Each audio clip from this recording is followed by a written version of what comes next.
You know what? I think in quarantine, I realized that I'm not really a rapper, I'm an artist.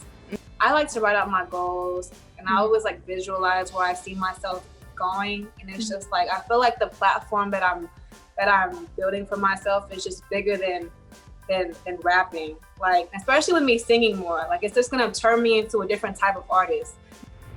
That's when I'm back to the streets like la da di da di da. Yeah. Back to the streets. Back to the streets, send you back to your old hood. You just dropped Back to the Streets featuring Jhene Aiko. Did you know that fans actually created a change.org petition for you to release this song? I did, girl. They're wild. They've been trying to bully me into getting to share it, but everything takes time. It takes preparation. So I'm just so happy we waited for this moment because now it's special and the visual is coming out soon. It feels good, but I feel like what makes Back to the Street so special is it doesn't sound like anything else that's out right now. It's a different approach, at least for me, when it comes to rapping. I love, someone said I had a man voice, but that's okay. I love my deep voice. And normally I'm super aggressive, but this is more girly, more melodic. I'm still popping my shit, but it's just a different layer to Saweetie as an artist. Right. Okay, so we got Tap In, we got the remix, and also Pretty Bitch Freestyle. Was that the reason why you felt like this was the next best single to drop ahead of your debut album? Yeah, I think it is. I'm just letting the people know that Saweetie will be singing more. I feel like me dropping my songs is me campaigning for Pretty Bitch music. So I'm just letting the people know what to expect when the album finally comes out. Yeah. So have you been taking singing lessons, or have you always been able to sing, but you just haven't, shown that side of you? Where does that come from? Actually, I used to sing in a choir. I have like an alto voice, which is why the singing lessons I have been taking have been paying off because this is definitely a higher note for me. But yeah, I've always wanted to be a singer. I wanted to be a singer before I was a rapper, but when I was a little girl, Mariah Carey was out, Aaliyah was out, and I was like, they can sing. Right. I can sing like Drake. So, I feel like, practice makes perfect. I'm currently in boot camp right now. I've been dancing, I've been working out, I've been taking vocal lessons, I've been doing a whole bunch of mood boards. So I'm in like an intense artist camp right now.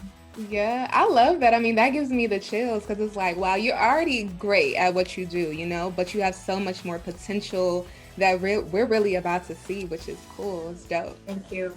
So let's talk about Jhene for a second. What was the process like getting her on this song? The process, what's so interesting about being in quarantine? Normally you're able to run into people a lot and you're like, hey, I want you on this, and that. But in quarantine, we're not able to interact like that. So my team knows her team.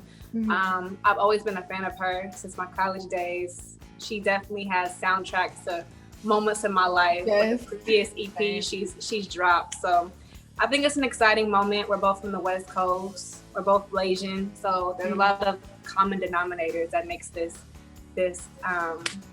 collab make sense. Well, Timbaland, he produced the song, and I mean, he's been in this game for years, and he's legendary, of course. What's the most important lesson you've learned from him working with him so far? I feel like when it's you, I'm pretty sure when you get compliments, like you don't realize what good you're doing for yourself until somebody else says it, especially somebody whose opinion holds weight. I remember when I was working with him, he told me that he appreciated how hands-on, how thoughtful, how I work. But because it's me, I'm not realizing what my work ethic is. So I kind of held on to those compliments that he gave me, and I started to pay attention to them, and I started to hone in on them because I'm like, okay, if he notices them and if he's saying that this is what makes my work great, then I'm gonna continue doing these things that are great. That's smart. That's a really smart move. Okay, so let's talk about the album specifically. When can fans get the album? Everybody, I know things have been pushed back, but do you have some sort of idea when we can finally hear it? Soon. I know, girl. I know. Soon. Yeah. Well, the date, honestly, the season, the month keeps changing. So I would just say soon. Whoever has been supporting me, genuinely supported me, the girls and the boys who have stuck with me through thin and thin, through good viral moments, through even bad viral moments, they are going to be really proud to be a part of this team.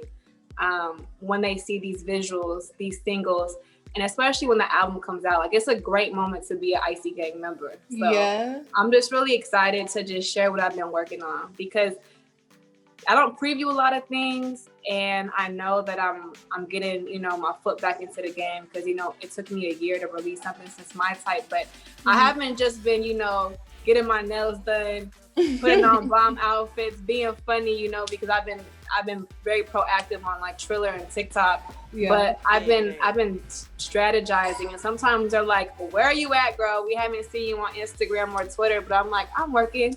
Right. I'm a silent shooter. I don't people work differently, and my work ethic is, you know, I'm an assassin. I'm gonna come out shooting, but you ain't gonna hear that shit. So let the work speak for itself at the end of the day. Exactly. So what are you most proud of when it comes to this body of work? What have you walked away and been like, okay, like, I did that. Like, this is what I can just, you know, hold up and be proud of? I think singing. Yeah. I think singing, there's moments where, like, I'll cut a singing track, but then I'll come back 3 weeks later to see if my voice improves. But I'm really just testing. You know, I didn't realize how much of an instrument your voice is. Like if like, I didn't, because when I think of playing with my voice, I thought of like cartoon, extreme things, but sometimes it's not even that. Sometimes you're just changing the tone, literally just a tone, not being animated, just a tone. So I think I'm really exploring what it is to use my voice as a vocal vessel in an instrument. Yeah. Well, you could tell you're learning, because I'm learning from you. I'm like, really? Okay, like, I'm gonna try to apply. No, right? Because if it was up to me, I'd rap. I would just rap aggressive and just hard all the time. But it's just like, I've been reflecting a lot more too, and I feel like when you're a creative, you constantly have to reflect so that you can keep reinventing yourself. Right. So I was just like, okay, I can't rap like that all the time. So what do I want to do? Like, how can I show the world a different side of Saweetie by still being true to my brand? So that's something that I've been working on. Yeah. Well, you mentioned in the interview that because of quarantine, you and your team have been swapping out songs because you keep getting better and better. In what ways do you feel like you've developed as an artist, or singing that major one? I've developed in an during quarantine specifically, because I feel like we're all going to be able to walk away and say, okay, I became better for sure in this area. You know what? I think in quarantine, I realized that I'm not really a rapper, I'm an artist. Because when I'm like, I like to write out my goals, and I always like visualize where I see myself going. And it's just like, I feel like the platform that I'm building for myself is just bigger than rapping. Like, especially with me singing more, like, it's just gonna turn me into a different type of artist. Right. So I've just been really focused on artist development, because I needed it. There's a lot of room for improvement. I'm still growing. So just a lot of reflection. I really suggest reflecting for anybody who's watching right now, because sometimes you have to take a moment and step outside yourself to see what you're doing great. What can you improve on? Because we work so much, and because everything is so much in real time, especially with social media, everything is instant. We really don't take time to just look in the mirror and just sit still, put your phone down and sit in silence and really look at yourself. Right. Like, really look at yourself and just reflect on things that you like, things that you don't like, rooms for improvement, things that are your strong suits. Like, when you do that, it kind of makes like the vision clearer. And I'm all about having a clear vision, because anytime I said I would do something, I've done it. So like, writing it down, of course, I don't be tweeting everything. I feel like when you keep it in your trusted circle, or when you write it down, that's when it really comes to fruition. Like, I told myself I would be an artist one day. I told myself I would get to USC. I told myself I would get a new car. I told myself that I would be able to take care of me and some other people. So it's just like, whenever you keep those affirmations and you remind yourself then the journey and the vision just becomes clearer and clearer. Yeah, and that's what I love about you as an artist, because it's so clear how you are able to manifest and just speak into existence the things that you want to bring about. Even from that J. Cole video where you were rapping to him, you know, and then we all know your story about wanting to go to USC. And I think other than enjoying your music, that's what people feed off of. You know, that's the real gift you can give your fans is like, I did this, you can do it too. Right. And that's what I do want to show people, because even if you don't want to be a musician, if you want to be a politician, or if you want to be, a sales clerk, I mean, whatever floats your boat. Yeah. As long as you write it down and you're working every day to attain that goal, you will achieve it. Like everything that I said I was going to do, I really did it. So I just hope to keep inspiring those who are watching, because I'm really a clear testament to show that if I could do it, you could do it too. Yeah, and I think people get caught up on the action part. Like they get afraid of the hard work, but the hard work really is easy. Once you write it down and once you're clear, it's like it all just forms together and you're there when you need to be, you know? Mm-hmm. Definitely. Yeah. Okay, so let's get back into the album before we switch lanes a little bit. So besides Tap In and Back to the Streets, do you have another song that you can tease that you love and we could, you know, just when the album comes out, we can definitely go to it and say like, okay, this is the one she recommended? Ooh, girl, that's a good one. That's a great question. My thoughts is like swimming through my head right now. There's a song called Prayed Up, and I really love it just because we're talking about affirmations. Yeah. But it's like I want to call it, it's Icy Girl 2.0, not sound wise, not beat wise, but it's Icy Girl 2.0 because I always tell people like Icy Girl is my rap full of affirmations. So Prayed Up is like you're able to relate to it because it's important to be, at least in my opinion, to be prayed up when you're going out to execute those affirmations or to live in those affirmations or to just be living in your affirmational moment. I don't even know if that's the word, but it makes sense with that sentence. Yeah. But Prayed Up is just, it's one of those records that you can play every morning to get your day started. I love that. Mm-hmm. That's exciting. So look, we're going to be able to do what? Twerk, have a great time. No, right. And it's just like, that's what I love about my brand. I feel like people who don't understand it are the people who are the critics. But when you really look at the brand, like, I'm a human, so there's levels of inspiring. There's levels of me popping my shit. There's levels of me being a boss. There's levels of me getting ratchet with me and my homegirls. Yeah. It's just like I'm a human being, and all these things make me human. Like I have different lanes, I have different modes. I even got different personalities, girl. Right. Look, I'm every woman, okay? Whitney Houston. No, I feel you. So I think that pretty bitch music is definitely. It's like, you know, how do you watch Shrek? Yeah, like I'm an onion, and there's layers to this. Why Shrek? Yes, he told a donkey, he was like, I'm an onion, you gotta peel back layers. And I feel like just everything that I've been releasing, whether it's TikTok, I'll be having the weirdest analogies, bear with me.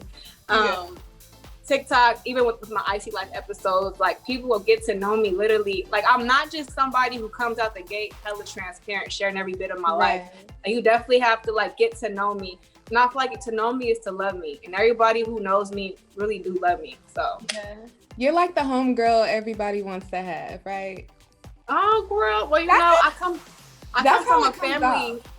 from a family of women who is just hella loving and supportive. Like anybody who comes around feels that love. And I feel like that's where I get it from. And it's not even something that I try to do. It's just something that I am. It's because that's where I come from. So that's what I try to give through my music, because we all need love and not everybody was fortunate to come from a village like mine. So I feel like I try to share that love and inspiration through my music.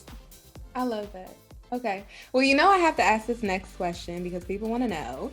Can we expect a feature from Quavo on this album? What can you tell us? Girl, we shall see. He actually has a song in mind. We just both been working. So we will see. I think what's great about Quavo is, you know, he raps and he sings.